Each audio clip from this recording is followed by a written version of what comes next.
অধ্যাদেশ বাতিল হচ্ছে যেই সংসদে, সেই সংসদে গুম হওয়া পরিবারের সদস্যরা আছেন, গুম হওয়া লোকজন আছেন। আমি জানি না ওনাকে প্রয়াত বলবো কিনা, ইলিয়াস আলী, তার অবস্থান এখনো বাংলাদেশের ওনার পরিবারকে কেউ জানাতে পারেননি, কোনো সরকারি জানাতে পারেননি। ফলে সেইখানে সেই অর্থে এটা যদি বাতিল হয়ে যায় 12 তারিখে, তারপরে গুমের আর কোনো সংজ্ঞা থাকবে না।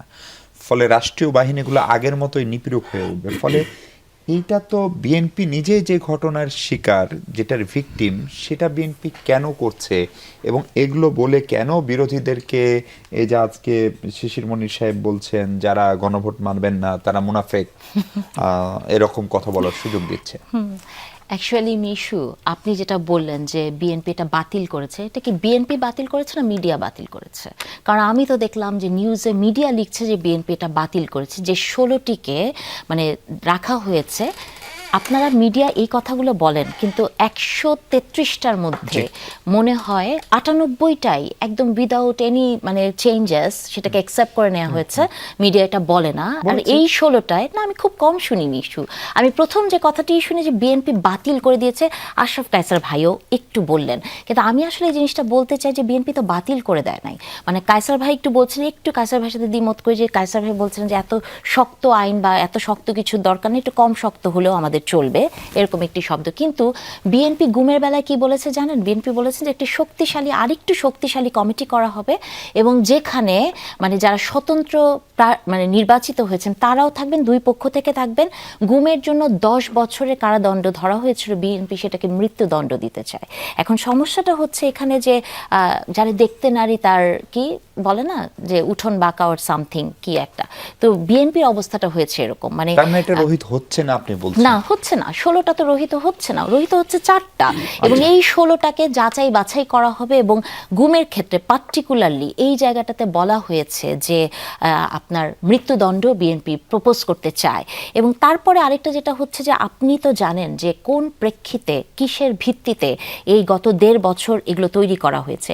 যারা তৈরি প্রণয়ন করেছেন তারাও তো প্রশ্নবিদ্ধ নয় মিশু, তারাও তো প্রশ্নবিদ্ধ। এখন একটা সরকার যখন ক্ষমতায় আসবে, তাকে কি যাচাই বাছাই করতে হবে না গুম বা মানবাধিকারের মতো সবচেয়ে সেন্সিটিভ বিষয়গুলা যেগুলো এসছে ভেতরে কি আছে? এবং একটি সরকার চালাতে হলে তার আর্মির সাথে নেগোসিয়েশন করতে হয়, তার পুলিশের সাথে করতে হয়, তার একটা মানে সহ অবস্থানের দরকার হয়। এমন তো হতে পারে যে ভেতরে এমন কিছু আছে যেটা সহ অবস্থানকে ব্যাহত করবে। সেই জায়গা থেকে বিএনপি এটা বিচার বিবেচনায় এনে পুনর্বিবেচনা করে আরো শক্তিশালী একটি কমিটি করছে।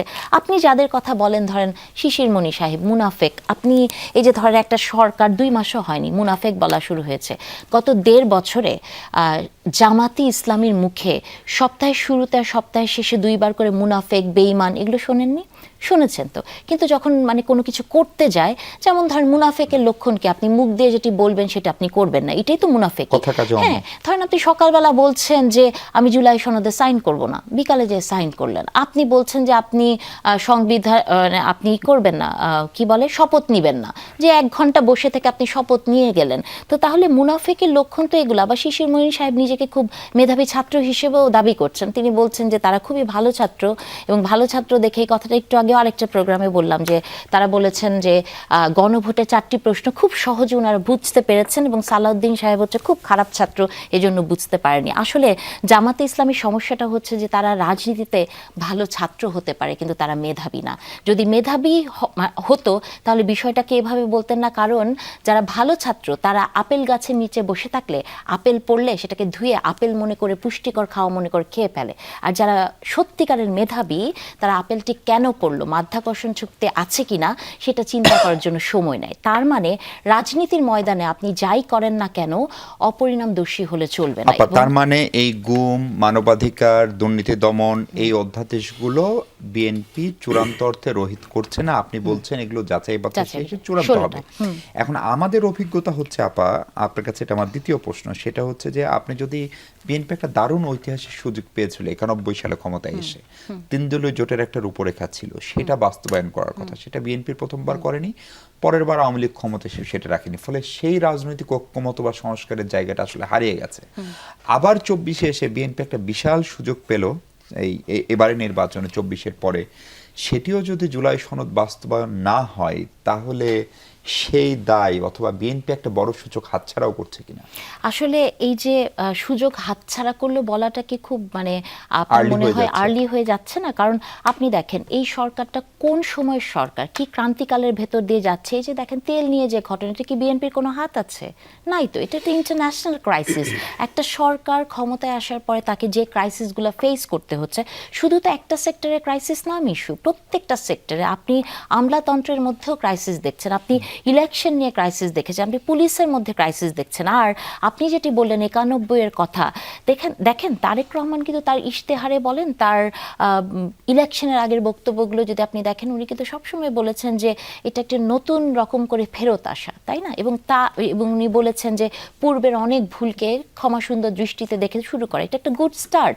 এবং আপনি যদি ব্যক্তিগতভাবে প্রধানমন্ত্রীকে দেখেন, বাংলাদেশের ইতিহাসে মানে আপনাদের কাছে বা অনেকের কাছে এটা অতি নাটকীয় মনে হতে পারে, কিন্তু বাংলাদেশের ইতিহাসে কি এমন কোনো প্রধানমন্ত্রী আছেন যিনি তার সিকিউরিটি কমিয়েছেন? নাই কিন্তু। অথবা ধরেন প্রধানমন্ত্রী আপনি হন নাই, আপনি ইলেকশনে যাচ্ছেন, সেই মুহূর্তেও কোনো কোনো দল যারা ইসলামের রাজনীতি করেন, যারা ওই বিশ্বাসটুকু রাখেন না যে জীবন মৃত্যু আল্লাহর হাতে, তারা এই মানব কর্তৃক সৃষ্ট সিকিউরিটির জন্য কত আস্ফালন করেছে, এরকমও তো হয়েছে। তো সেই জায়গা থেকে এগুলোকে অ্যাপ্রিসিয়েট করার দরকার। এবং আমি মনে করি যে আসলে শুধু বিরোধিতার খাতিরে বিরোধিতা না, একটা দল যখন ক্ষমতায় এসছে, একটা সরকার গঠিত হয়েছে মাত্র 46, 47, 48 দিন, এখনই যদি তাকে নির্মম বিশ্লেষণ করতে যান, তাহলে আমার মনে হয় এটা একটা এক ধরনের পক্ষপাতিত্ব হবে।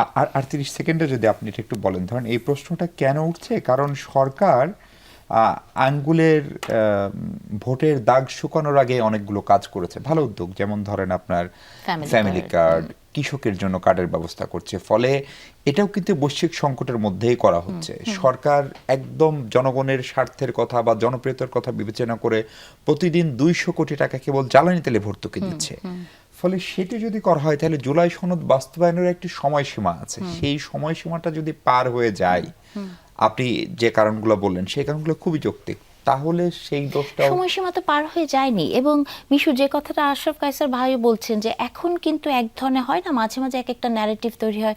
15 বছর ন্যারেটিভ ছিল হচ্ছে বিএনপি স্বাধীনতা বিরোধী এবং এতিমের টাকা মেরে খাওয়ার দল, তাই না? তারপরে হলো যে বিএনপি শুধু ইলেকশন চায় কারণ ক্ষমতার লোভ।